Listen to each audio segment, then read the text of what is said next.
Hey, everybody, and welcome to another episode of Tales from a Professional Nerd, episode 22. My name is Brian C.P. Steele, and I'm going to be your nerd today. I like to start all these off with, up until recently, I like to always start these off with the kind of Week in Brian. We're still going to get to that, but because the show officially has a sponsor. Yay! Sponsor! Because we officially have a sponsor. That is Armor Class 10 shirts, t-shirts, apparel, I should say, because they do other things besides t-shirts as well. As best to my ability and the ability of the U.S. Postal Service, I will try and wear a cool Armor Class 10 designed t-shirt like I am now. This one is actually my favorite. It's one of the reasons why I wore it today, is because not only is it poignant to the topic that we're going to be getting into, but it is the first shirt that I bought from Armor Class 10 at a convention last year, I think.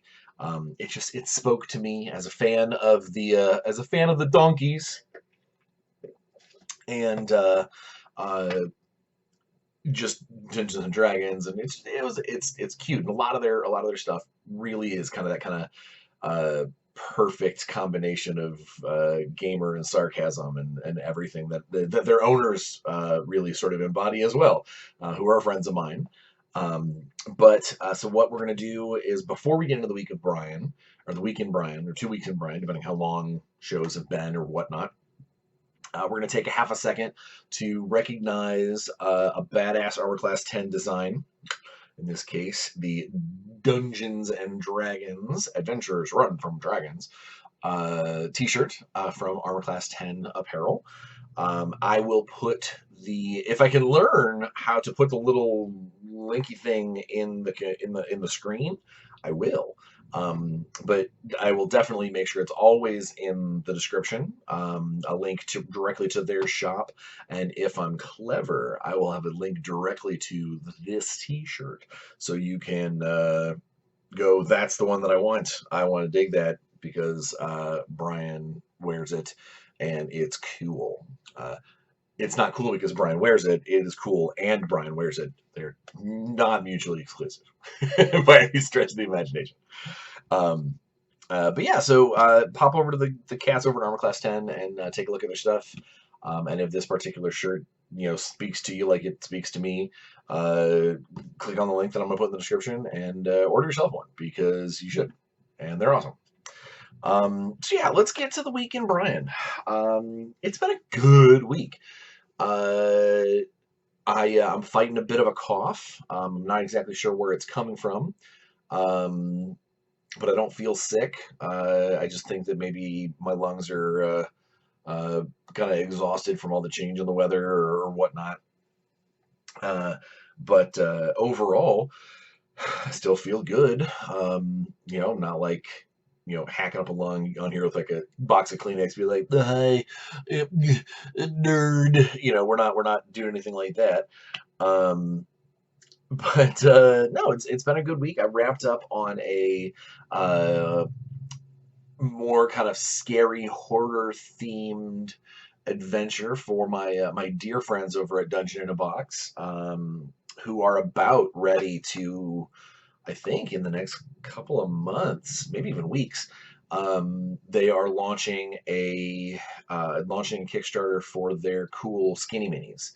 I've mentioned it before. I've done some product openings here on the channel, where we've opened up some Dungeon in a Box and I've shown you that kind of these cool sort of clear plastic flat pack minis that they come with, that were made by another studio. Well, the guys at Dungeon in a Box have figured out a way to make their own, which is going to be fantastic. Not only for people who want to run their own games and pick up, I would like 30 orcs or whatever, but it'll also help the Dungeon in a Box guys be able to make specific skinny minis, these standees, for the monsters and the personalities in their boxes. Uh, it really is. It's gonna be fantastic, and obviously keep an eye here, because when their Kickstarter goes live, I'm gonna scream it to the rooftops, because I know I'll be backing it, and I know that they will in the future be making many skinny minis for monsters that I have created for them. So I am excited to see where they go with this. Not to mention, I'll probably want to get those stretch goals myself. So because gamer first, professional tied for first. Okay. Let's see what else. What else? So I finished up on that horror project, which they've on Facebook, on their Facebook ads. I don't know if you've seen, the Dungeon and Box guys have been advertising that if you sign up in the next month, it's a couple weeks. I don't honestly, I don't remember. They're gonna send out like an extra little mini adventure that's Halloween themed. That's kind of a spooky horror theme, and for those people who want those kinds of things at their fingertips, or people who are particularly fond of the way I write adventures. Um, that's mine. That's going to be one of my contributors to the Dungeon in a Box guys. So if you sign up for a subscription now ish, you'll get my cool little Halloween adventure. So here's to hoping that that goes well. Again, I'll put the description in, the link, blah blah blah blah blah, or the link in the description. Um, let's see what else. This week I signed, or I have signed on with my friend Satine, yeah, an acquaintance. I don't want to say friend, like it's not like, we don't call each other up and do ooh and ah about TV or anything. But I would call her a convention gaming acquaintance. We've talked offline a couple of times. I helped her get a hold of an instrument that didn't work. Long story, long kind of weird story about how I had a lyre guy, or a zither. I had a zither guy. Um, might as well tell the story. So, Satine Phoenix is an awesome rep for WotC. She does great stuff for D&D and role playing in general, through her, and a lot of like kind of self like self-examining type things, through her company Gilding Light. And a while back, it's like probably 2 years ago, I think. Might have been, it's probably 2 years ago. She posted up on one of her social media sites that she was in the need of a zither. I think it was probably for cosplay, or for like having on set with her, with like her character who's a bard or something along those lines. And I made the half-ass joke to her that, I probably have a zither guy. And the reason why that joke is funny is because in my years in the industry, in my years in my just assorted jobs that I have been in, because I have done a lot of just weird things out in the world, um, I may very well have come across a person that has access to old string instruments. Um, And so I reached out to this individual and was like, "Hey, Eric, I haven't talked to you in a long time. What are the chances that you have a zither?" and, and he was like, well, I don't know. Maybe I'll take a look." And about a week later, I sure, I don't think Eric had one. I think he had to contact one of his fellow musician friends or whatever. But whatever the case may be, I ended up sending an old, like, 1800s zither to Satine for her use in her Twitch streams or whatever. Sadly, it didn't work. I was a little upset that it wasn't a working zither. Like, I kind of wanted it to be something that she could go. Um, but it ended up not working. It was a bum zither. It would require some pretty significant repairs to fix. But either way, I sent her the prop, and hopefully it got used on set or whatever. but whatever the case may be, that transaction has been kind of um, the sort of jumping off point that I keep track of a lot of what Satine is doing. I hope that she, at least has an eye on some of the stuff that we're up to. I know that she is talking to my lovely bride about her celebrity charity drawing auction stuff for next year. Um, and to get back to where we were at earlier this week, she posted through Gilding Light that she was going to be a big organizational force for the Celebrity Charity 20, um, which is basically running D&D for charity. And that's something that I did it at Gen Con. I'd like to do it at any show that'll let me. I'm a big fan of using role playing and using gaming to kind of add some positive spark to this kind of currently sort of drag of a world. Um, and so she posted through Gilding Light that she was like, "Yeah, we're running this celebrity charity 20," and I was like, I'm in. I don't know how I'll be in, whether I'll be running at a local store or running it from a house with a camera, or if I can figure out how to get the university involved. Maybe I'll see if I can't use one of their boardrooms or something. I don't know. I don't know the specifics. But I do know that the date for all of that stuff is December 14th. I'm going to put a link in the description for you guys to kind of keep track of.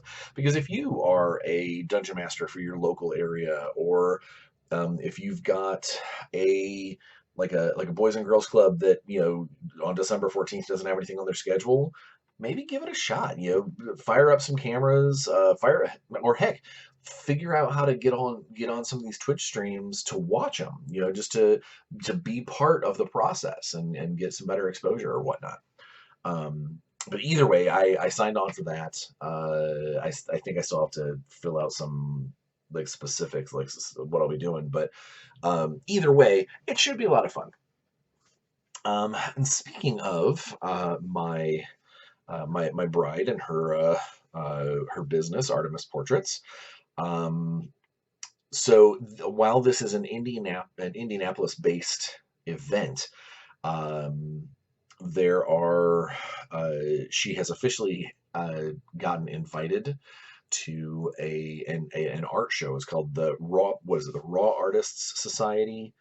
I think it was called. I have to look at my notes. Yeah, it's the Raw Artists Society. They are having a gallery in Indianapolis on October 16th. It's a Wednesday. It's a Wednesday night. I'm going to be spreading the link far and wide because there are tickets that you have to buy to specifically get into the event. It's not a public event. It's a ticketed event during which Natalie will be showing a bunch of her new stuff. She's actually in the other room, on the other end of the house right now, working on a very cool piece that I think I will be surprised if that does not start selling prints like crazy, because it's really gorgeous and very timely. But I'm not telling what it is. But I'll put the link in, and I'll probably be spreading it around on Twitter and Facebook quite a bit. If you are even remotely in the Indianapolis area and you can get to this gala, click on the link, buy a ticket, swing on through. There's going to be a bunch of other artists there as well. I will be there to support my lovely bride. But there's going to be a bunch of other people there. It's going to be a really cool event. I expect that there will be art from different walks of life.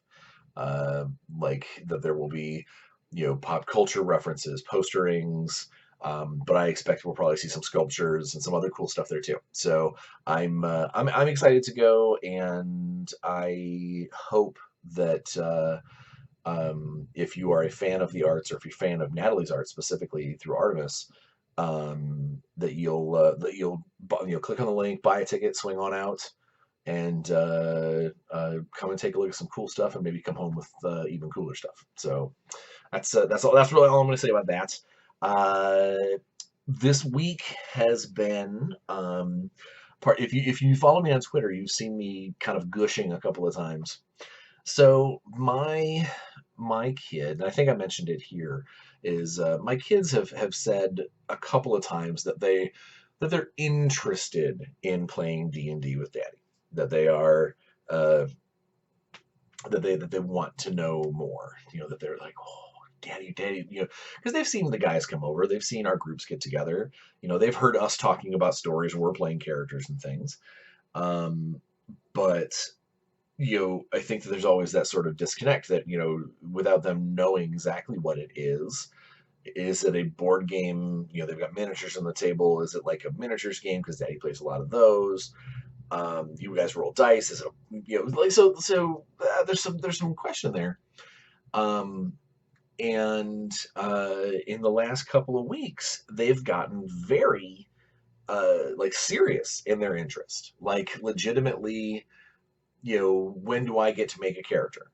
When do I get to play with you guys? And I decided, even though I've got like 5 different role-playing chronicles and miniature tournaments, and I never have enough time to schedule everything ever, in the case for my kids, I am going to run a kind of family D&D game. It's going to have my son and my stepdaughter, my wife, who has played D&D before, but she is still very, very novice as far as like what she knows and what she understands. And one of my best friends and the godfather to my son, David. I'm going to run for the 4 of them, and it's going to be. I'm sure it's going to be a low key game. We'll probably play maybe once a month, and I'll tell you guys all about it when it happens.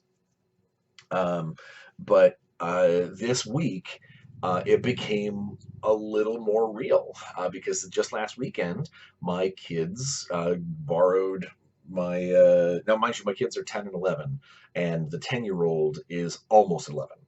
Um, they borrowed the players' handbooks and spent some time flipping through. And before bed that night, I went upstairs and one of them's like, I know my character's name, and it's like, what?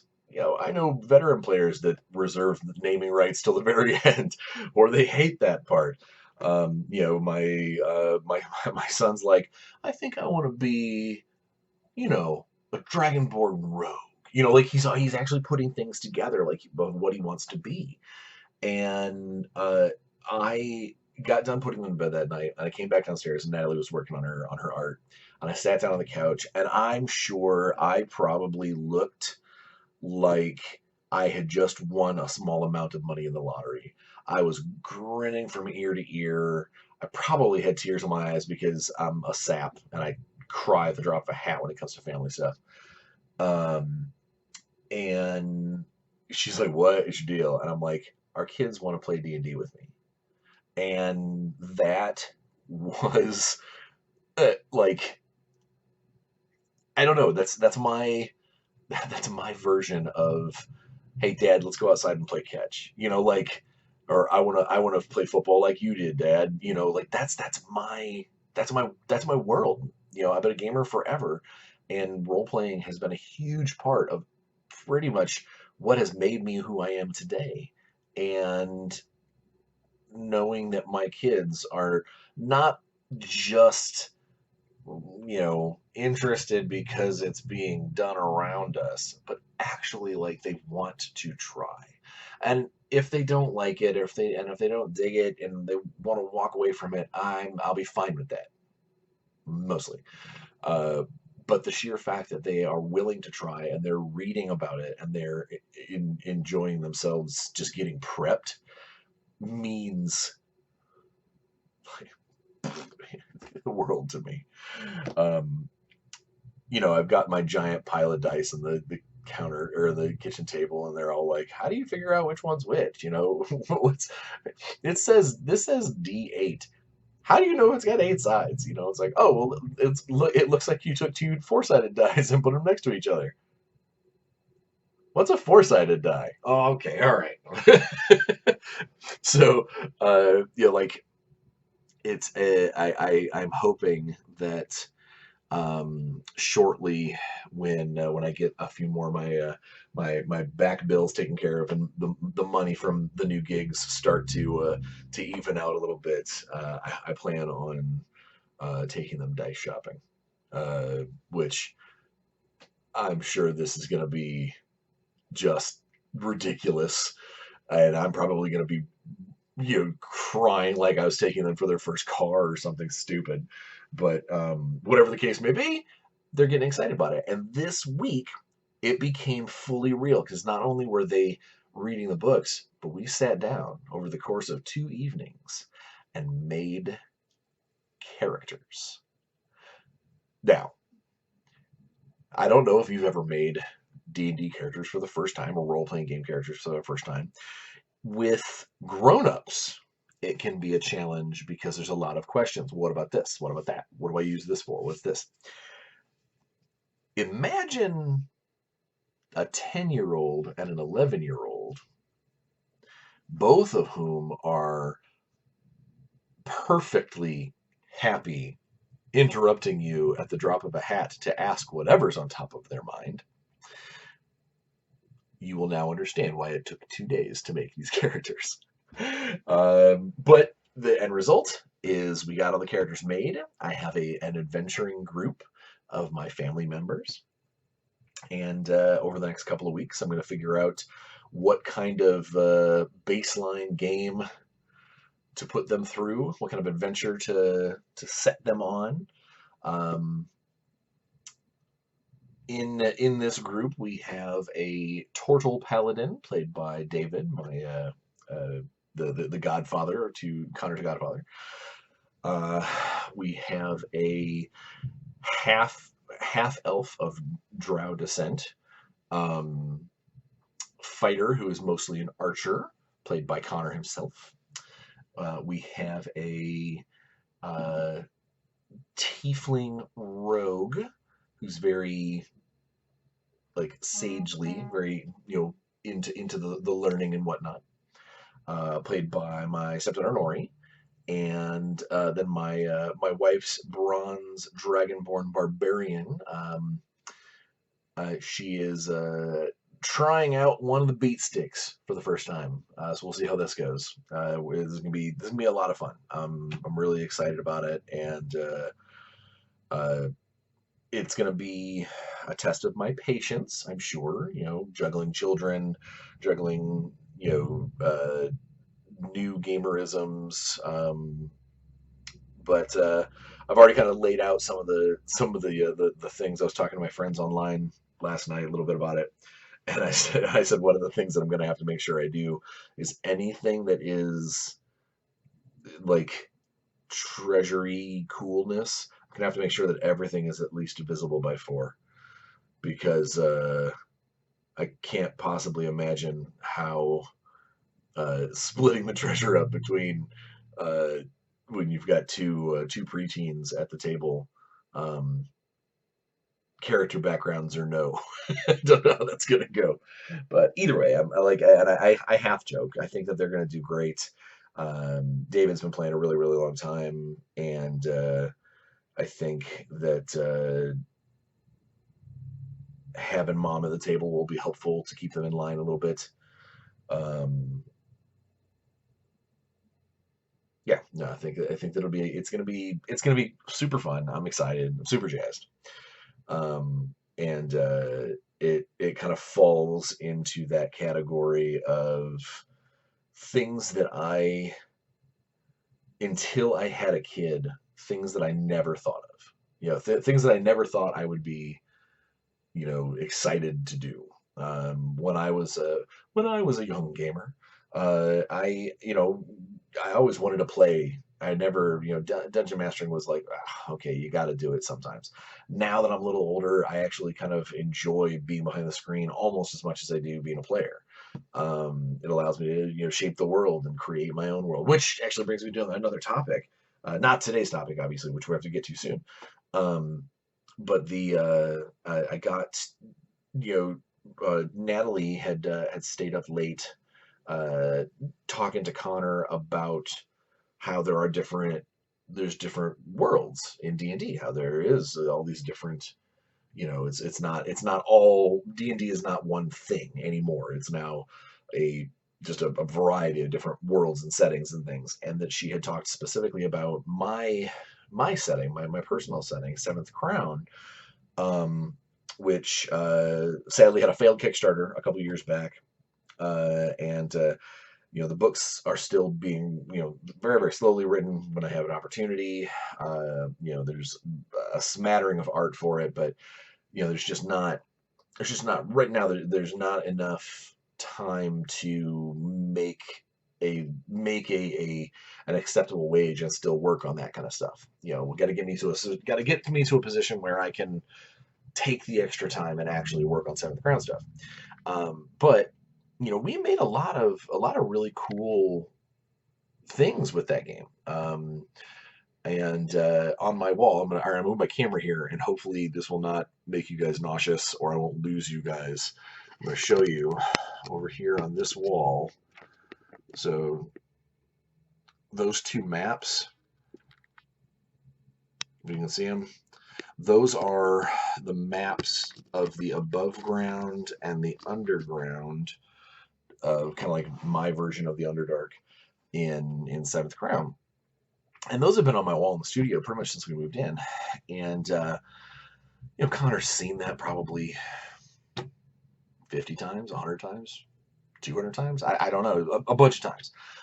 And after he had talked to Natalie, and Natalie had really kind of let him know that, no, the Seventh Crown world that we've played in, and Daddy occasionally runs, and hopefully we'll get these books out in the world for others to play. That those maps are, Daddy made those. Those are his world. He wrote all of the cities and all of the stuff and all of that stuff. That's all Daddy. And he basically told me, like, I don't know if it was later that night or the next day, but he was like, the maps in your office, those are your world. I was like, yeah, that's it.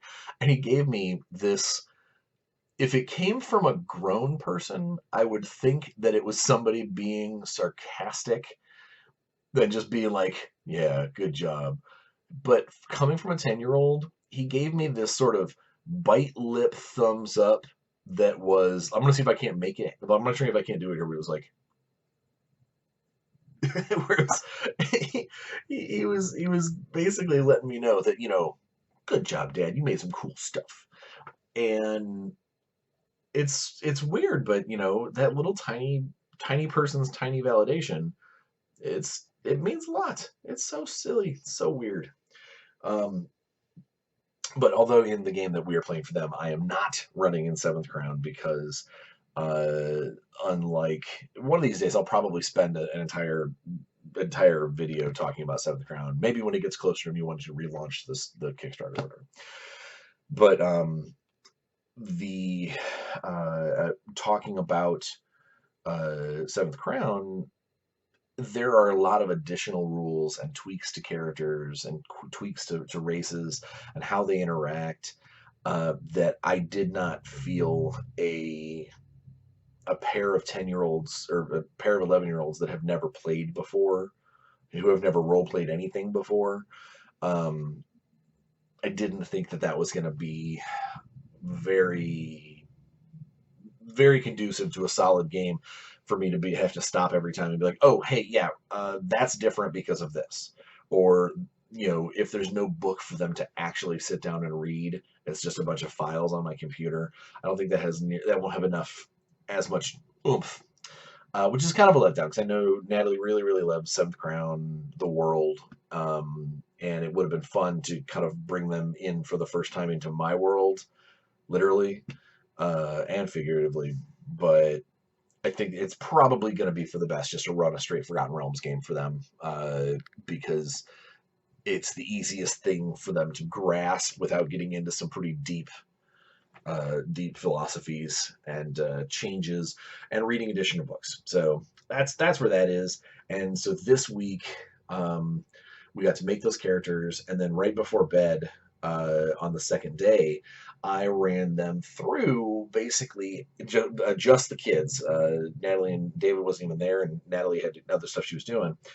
Um, I just ran the kids through kind of a basic, all right, this is sort of how the dice work. And it was, I had two of them walking like Hansel and Gretel down this path, and on the path there was an angry boar. Rawr. They could tell the boar was going to attack. Roll initiative. Like it was literally just, let's throw some dice. Let's teach you, how a d20 does this, and when you do this, this is the cause and effect of hitting with a weapon. And then we spent a few minutes talking about death saves, and then stuff that I don't expect them to remember until it actually happens a few times in game. But I think that now, if I looked at Connor and said, "Hey, roll to hit with your longbow," he will know exactly where to look at. He'll know what the bonus to hit is. He might need to be prodded a little bit to be like, do I roll a d20 or a d10? Like something along those lines. But overall, it's a step in the right direction, and I'm excited to run for them for the first time.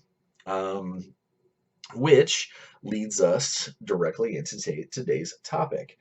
So today's topic, if you looked at the title of the episode, it's to run or to ruin convention scenarios.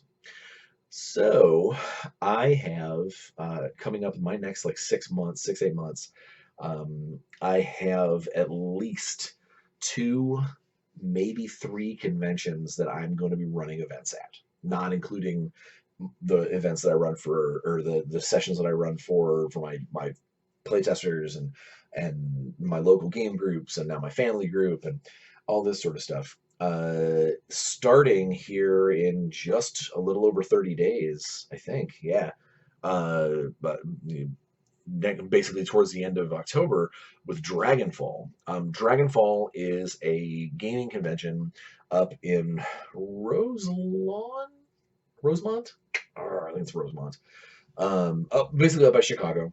That is a lot of board games, a lot of miniature games, but also a fair amount of role-playing games. And those wonderful people at Dragonfall invited me out as a special guest to run some games, play some games.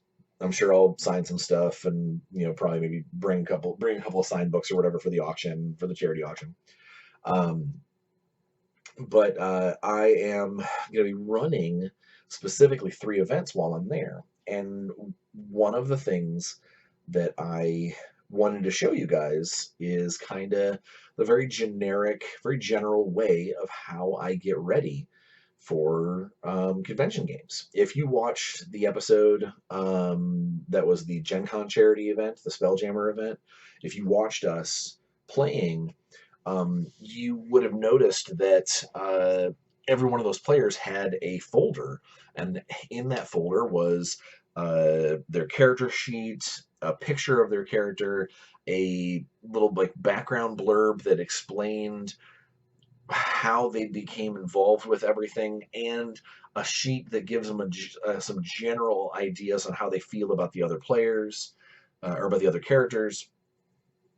And I call that a character dossier or a character packet.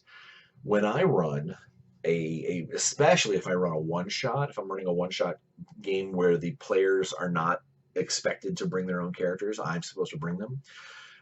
I will bring an assortment of these character packets, and as people arrive to the event, unless it has been arranged ahead of time who will play who, like in the Celebrity D&D event, I let the players basically pick who they're going to play. And it's almost like a pre-generated player group already with their interactions, more than likely going to be higher level than your average starting character. I might even break a few rules and give them some extra magic items or something along those lines, depending on how the session's supposed to be. For the most part, these sessions are almost always one and done. Sometimes you play them more than once in a show. I generally, and this is probably to my detriment because it means I have to prepare more stuff, is I generally don't run the same thing twice. And I do that because in case there is someone who is a fan of my work or a fan of my games that they've played in before, I don't want them to show up for a second session and go, oh, wait, this is the same game? Oh, wait, these are all the same characters? I might reuse characters here and there, especially if they're in the same kind of timeline of things, but generally the setting and generally the entire group will be different. Like overall, there might be, if there's 7 characters that I made for a group, I might bring 3 of them back and bring 4 new ones, whatever that may be. I've got a hard drive full of characters that I've built. Some of them are more specific. Some of them are, I could never use this in a non Ravenloft game, or the crew for the Wormstar 2. I could, in theory, bring into some other games, but they're pretty bent towards spell jamming, so they're going to be useful for spelljammer stuff. So I named this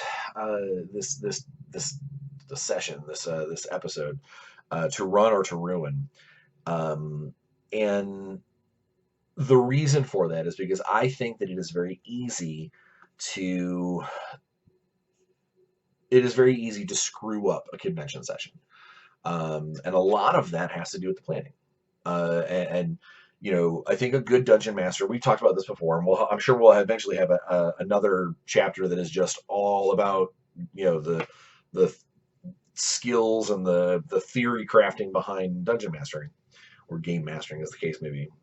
But I think so much of being a successful dungeon master, especially in a convention session, in a game where you might be playing with 100, I shouldn't have might, probably 100% strangers. People you've never met before. You don't know how they game. You don't know this guy over here might be the kind of guy that's like, I'm going to kill the nurse because, she might have experience tattooed on her feet, or you might have this guy over here that's like super, just in depth, like gets into the character, that will cry at the tragic moments.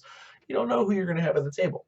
So being as prepared as you can be is key. It really, really is. And I specifically believe that one of there are 2 things that you have to have. One, you have to have cohesive players, or cohesive characters. Is the character that I hand to my player, I need to have as much information that I think is necessary to keep that person lined up in the story that we're building or that we're playing through. Because if you just hand somebody basically a blank character sheet, or here's a filled out character sheet with the most basic of character traits on there that says, you are a knight, you hate poor people, or whatever, the player has so little to deal with, so little meat to, or so little substance to work with, that they will go off on their own, or take this as as a sign that, oh well, if the game master doesn't care about the player characters, neither should we. And then your role ROLE playing game turns into role ROLL playing game, where it's just a matter of, I'm numbers on a page. I think I've said this before in one of the earlier episodes, is when someone asks about your character, it should be, you should be able to give some description. Oh, I'm a disgraced noble who, lives on the road. Not, I'm a human fighter with 16 strength and a horse. Like, depending on what's more important to you. And I think that having the substance to be able to grab onto, and a lot of the players at these conventions will appreciate, even if they are a younger player or an inexperienced player, they'll appreciate having this stuff to work with, because it means that they have something in front of them that they know for fact is true about their character. They're not going to get corrected. They're not going to get, the DM's not going to be like, oh, well, not really. it is in that packet. It is describing something about the character, and it's straight up, this is how it is. And I think that that's better for most players. Yeah, some players might be like, "Oh God, I hate the fact that I have to read through 3 pages of stuff before I can start rolling dice."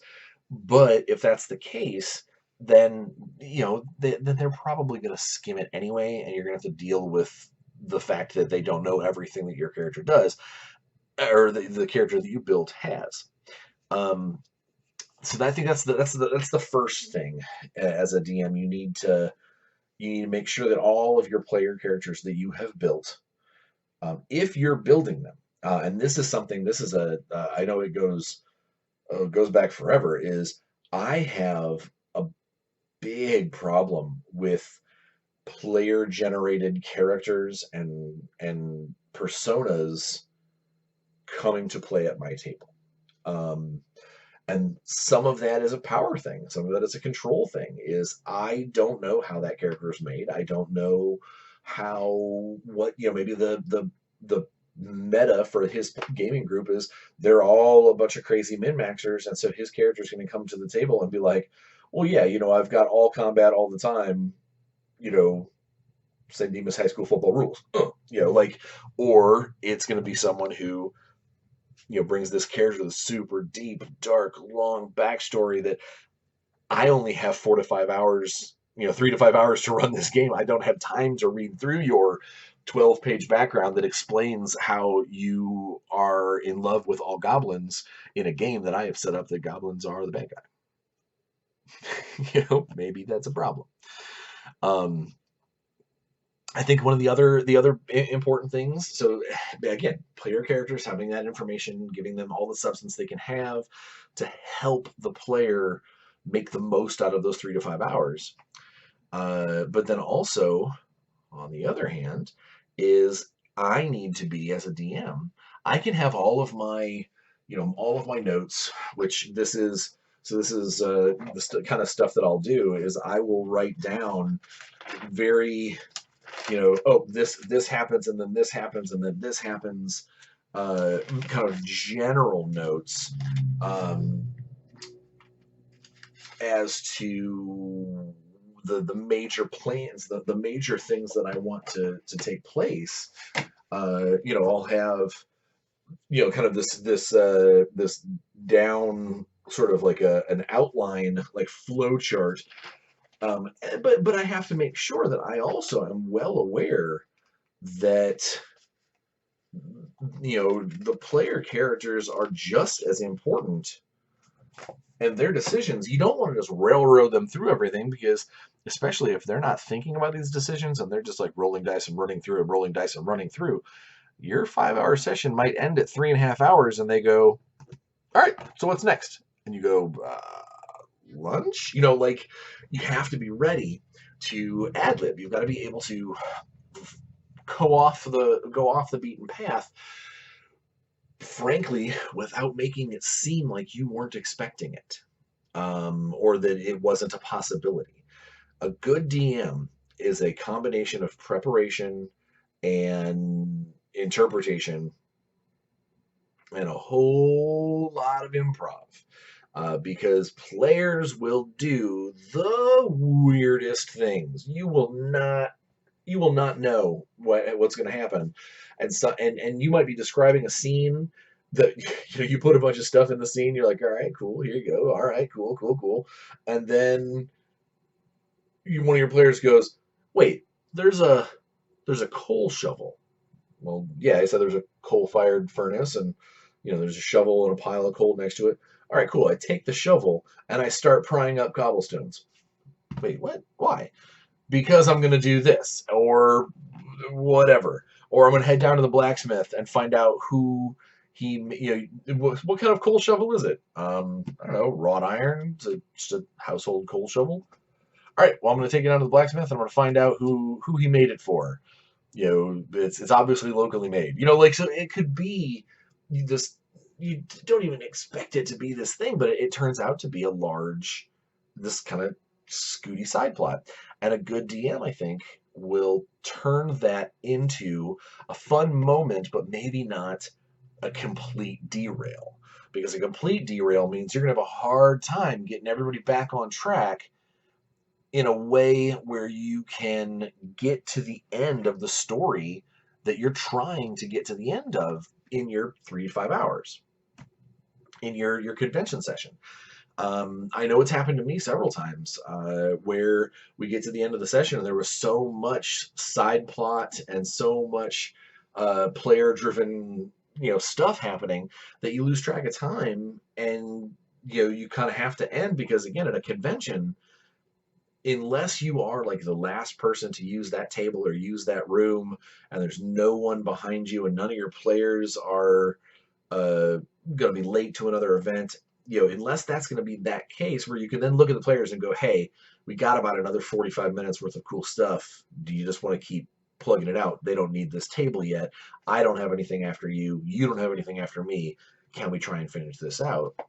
Um, without that, without that kind of leeway, that gimme, it means you're going to either have to rush your ending, and that's going to feel really weird, or you have to get to a nice point and then look at everyone and say, okay, there is more to this adventure. We do not have enough time in our game session. Would you like me to narrate it? Would you like me to tell you how the rest of this should go? And although I do not enjoy that as an ending to a one-shot session, sometimes it's necessary. Sometimes you gotta deal with the fact that you're on a schedule. You're punching a clock. You're on a specific set time based on the convention itself. So I think those are the two big things for in my opinion, to make or break a convention session, is having well thought out player characters that are armed with enough background and enough meat that they can enjoy each character and make each one unique. Hands down. Don't come to the table like, even if so. One of my Gen Con games is going to be a game full of nobles. All of them, everybody, all of the player characters are going to be nobles. But it is up to me to make sure that those nobles come from different walks of life, because there's a huge difference between a savage orc noble, chieftain type person, and this gnomish university owner. Like they're it's up to me to make those characters distinct and unique and fun but while still staying within the parameters of the game. And I think that you don't want your players to sit down and go, okay, we're 5 fighters. Here's your 5 fighters. One of you's an elf. Ooh, exotic. I ran at GaryCon a couple of years ago. I ran a session called the Gobstacle Course, which were a bunch of captives, a bunch of captured goblins and one hobgoblin from various tribes that were being put through an obstacle course, Hunger Games-esque sort of trenched through the battlefield with a bunch of dangers and traps and all these kinds of things, with the tribes on looking up at the top, like down into this trench.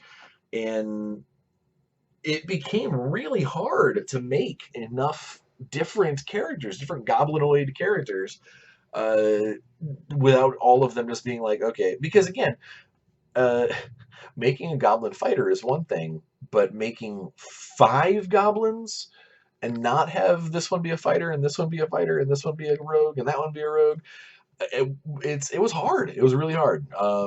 But everyone seemed to have fun in that adventure, and I'll probably dig it back out at some point, make some new characters, or make maybe the Gobstacle Course Part 2. Like the what happens the season after the first time that people got out the end or whatever. It was a good time. But what I'm saying is, I still, even though they were all, with one exception, goblins being run through this maze race thing, each one had a distinct and individual story. Each one had a different reason for why they got thrown down into the game. Um, they all had thoughts and feelings as to the other tribes, so that way during this death race, they could maybe take a little bit of a lash at one of the other guys, or oh hey, during a combat, I'm not going to help. I'm not going to go help the Bluefins because or the Mohawk looking tribe because I hate those guys. Like so again, things that the player characters can or the players can talk about and get into their head and make their own.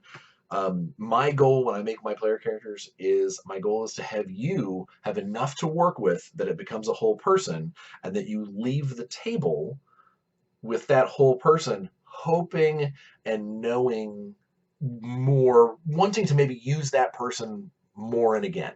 Whether you want to use them in your own game as an NPC, or you go home and go, hey guys, I've got this really cool session I want to run, and one of the NPCs is, and one of the PCs is this guy, or whatever it is. My goal is to hopefully make these player characters exciting and unique and substance filled enough that you will take that story with you.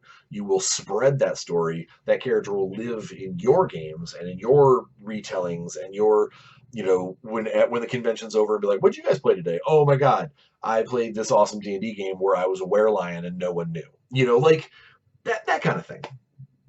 Uh, and then the other thing, of course, is just be, almost all the good things that make someone a good DM in a regular game is going to go twice as important in a convention game. In a convention game, there you need to be doubly prepared because you don't have much time to sit around. You can't have a prelim session.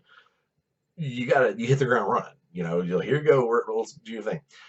Know your rules to the best that you can, and if you have to deal with some rules issues, or worse yet, deals with a rules lawyer at your table, deal with it in stride. Don't turn it into a giant argument. Don't turn it into a okay, hey, let's take a half an hour break while I look this up, because you are on a time schedule. Just make it work for whatever is the most fun for the players, and then move on and get on to the next thing. And I think one of the other things that'll help for me personally, I like to make sure that I have something to give away to all the players that played. Whether it's a little trinket that is like, the inspiration coin that we use for inspiration during the game, or if it's like a little patch or something, all the way down to I generally, the character packets that I make, those folders with a picture on the front and all the stuff inside, I let the players take those. That they take them home. Yeah, it costs me a couple of bucks per player, but whatever. It's cool because they have this thing that they can take home. This NPC, this thing to not only remind them of the session, but they literally have a new character in their stable that they can bring with, and they could show up to another game. Or let's say when I'm running GaryCon again this spring, I know I'm running at least one Ravenloft game. Maybe the guys who played in my Ravenloft game before, somebody shows up with one of those other characters, with one of those character packets. As long as it's roughly the right level, I'll probably be like, yeah, hell yeah, bring that guy back, or one of those, I know what they played before, so hey, I think I've got the perfect guy for you in this story set. So either way, that's kind of what I would deal with. Is you got to make all this stuff ready. And so I was talking about Dragonfall, and I know I'm getting long winded here because I spent so much time talking about cool stuff earlier. At Dragonfall, I'm running 3 sessions. I'm running a Ravenloft game. I'm running a sponsored by Dungeon in a Box Mad Caravan game. So basically, straight out of their box, I'm going to be running a game for some people with some cool giveaways and things, by the way. And then I'm also going to be running a very starter 6th world beginner's box style game for Shadowrun. For Shadowrun, since it's possible that people may already have their own 6th world characters, I'm going to be also bringing, because I'm going to just be running out of the basic box, the beginner's box, because I don't know whether or not the core book is going to be available for everybody yet for public consumption. So I'm going to try to stay to what's in here.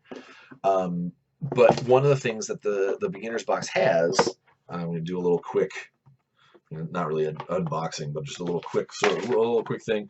Here we go. Hey, it's right on top.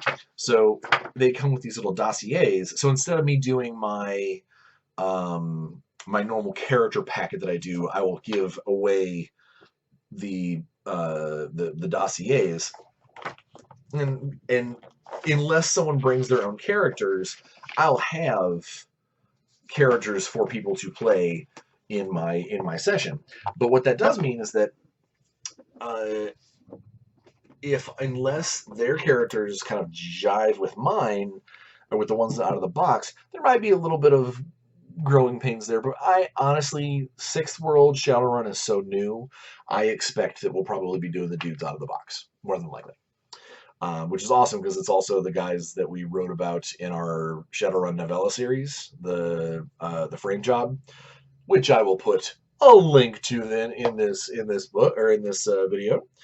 But those are the characters from the novella, so it'll be really easy for someone who's read the novellas to kind of get in the mentality of, oh, okay, I know what this guy's like because I read all this stuff about him. When it comes to the Mad Caravan game, for the Dungeon in a Box guys, that's a starter. That's a straight up first level character. Like it is a starter adventure. This is to start the campaign to get people moving. So I expect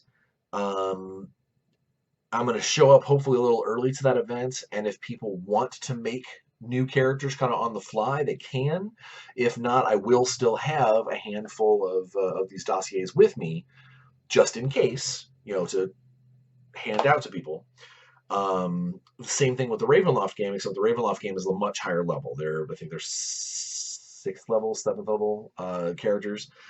And just as a side note for making these, so I know when I'm running a convention game that I know the maximum number of seats that are at that table. In the case of Dragonfall tables, I know there is a maximum number of 5 players that will be joining me. Could be fewer if not many people show up. Could be the maximum number. Whatever the case may be, not only do I want to make sure that I have characters for everybody, I want to make sure that everybody, even the last person who shows up, that 5th guy who shows up 20 minutes late, oh my God, I'm so sorry. My French fries were too hot and I burned my mouth. I want to make sure that everybody has a choice, even if it's a limited choice, as to what they want to play. So in the case of a convention game, if I know that there are 5 maximum people going to be sitting down, I will bring at least 6 characters with me for them to play. Which that means that as the people get there and they sit down and they pick their characters, even that last person who shows up has an option between 2 dudes or dudettes to pick from. It might be 2 things that they don't want to play, but after all, you were the last people to get here, so here you go, make a choice one way or the other. Then they've got their thing, and then generally I try to, whoever is the unused character packets, they are ghost NPCs. They are NPCs that they exist, they're there, you can talk to them, but they're probably not going to get involved with much. But we also hang on to them off to the side in case something unforeseen and really terrible happens, where like one of the original players gets murdered or killed. They have something to fall back on, and it should not take long for that person to be like, oh hey, they rode up to meet you or whatever. So yeah, in the case of both of the Ravenloft game and the Mad Caravan game, I'll make at least 6 characters for the 5 seats. In the Mad Caravan game, I'll probably make 7 or 8, not only for extra choices, but because it is a level 1 game. Bad dice means that level 1 characters can die pretty quick, and I don't want to just go into a murder fest and be like, guys, I got nothing left. So we'll let them make characters if they can. If they don't want to, or they'd rather have one of the character packets, we'll do a character packet. Um, but yeah, so that's where I'm at when it comes to running my conventions. Gary Con's gonna be the same way, except I've got 4 scenarios that I've got to put characters together. So over my next, I have a lot of characters I need to make, character packets I need to put together over the next 6-8 months, um, or 5-6 months. But these first ones for Dragonfall should be a lot of fun. Combine that with the Shadowrun stuff, the fact that I get to play in a Shadowrun Sixth World game, as a special guest. I get to play as my character from the novellas. I get to play Rude. Um, that's going to be tons of fun, and hopefully the players that get to play with us in that they'll have a good time there. And I know I think I'm playing in a charity D&D event on the Sunday of Dragonfall, so I got to figure out whether or not I need to bring a character for that. Um, or if I just get to hand one or make one there. Again, I don't know. That's part of the fun of playing at a convention. I know I've got friends that do not care for playing with strangers. I love it. Uh, even if it's somebody who puts a bad taste in my mouth for why, I wouldn't want them to be my everyday gaming group. I'm only there for 5 hours. I'm only there for 4 hours, 6 hours on the outside. Have fun, kick back, enjoy yourself. That's what the conventions are for. That's what gaming is for. So yeah, like that's basically where I'm at. Is I got a lot of convention character prep to happen. Maybe I'll do an episode here pretty soon about how I try to make each character.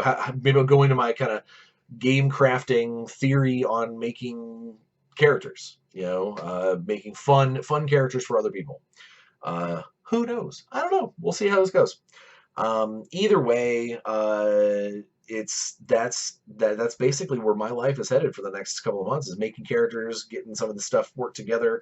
I know I've got to write another Dungeon in a Box thing here pretty soon, and then still working on my retainer gigs with Crafty and Big Child, and it's been a good couple of weeks. So if you are a fan of Big Child stuff, or if you want your local store to take a look at it, hit me in the contacts. Give me some contact, or in the comments.